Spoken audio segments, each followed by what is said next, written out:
benvinguts aquí a la Documenta, a la nostra recomanació bisetmanal, i avui vaig intentar convèncer el Josep que llegís un llibre que a mi m'hauria agradat molt, que és El fals pes, de Joseph Roth. I jo, a canvi, li vaig dir que es llegís Els papers d'Aspern, que han sortit en la mateixa col·lecció, és a dir, dos clàssics de l'avenç actuals i que ens han fascinat a cadascú el seu. I per què? Què et va portar tu a... Què em va portar a llegir Els papers d'Aspern és molt llarg d'explicar i no és el dia ni el moment. Quan vinguin us ho explicaré, però de visita. No, senzillament que era un llibre que no havia llegit de Henry James, un llibre curt. Henry James a vegades es fa onerós, pesa molt, i aquest no, i és una història diferent, escrita de meravella, un treball psicològic finíssim, i parla del món del llibre, perquè és un editor que vol recuperar els papers d'un poeta mort, que es diu Aspern. I llavors va a Venècia disposat a a què?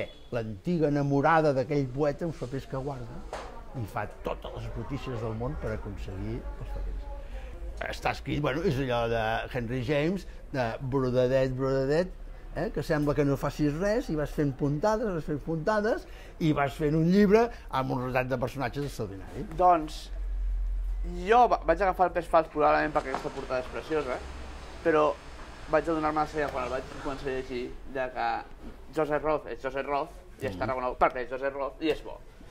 I això és molt fàcil recomanar Joseph Roth. Llavors, d'aquest llibre, primer m'ha agradat molt el fet aquest que parla del límit de l'imperi austro-húngar en un moment indeterminat, que podem suposar que és segle XIX, però que viuen en la més pura edat mitjana. És a dir, no hi ha diferència entre el que es vivia al segle XIX aquí i a l'edat mitjana més profunda.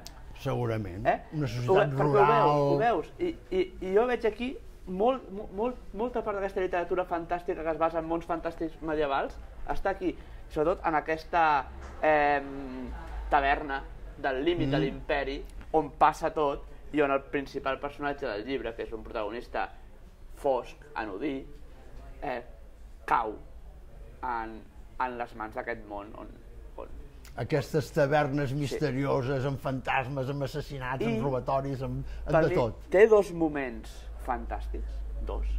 Un és la descripció d'un bosc, que quan parlàvem del Fowles fa uns mesos dèiem que difícil de retratar un bosc, perquè un bosc ningú pot escriure, doncs Roth ho fa. Ho fa amb un paràgraf de 10 línies, i veus el bosc.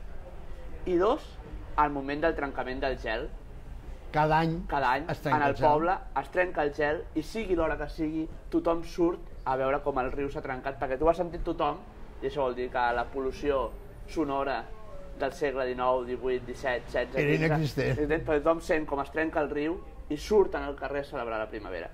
I en aquests dos moments, a part que el llibre és bo, aquest llibre es converteix en fantàstic. Dos clàssics per aquesta setmana.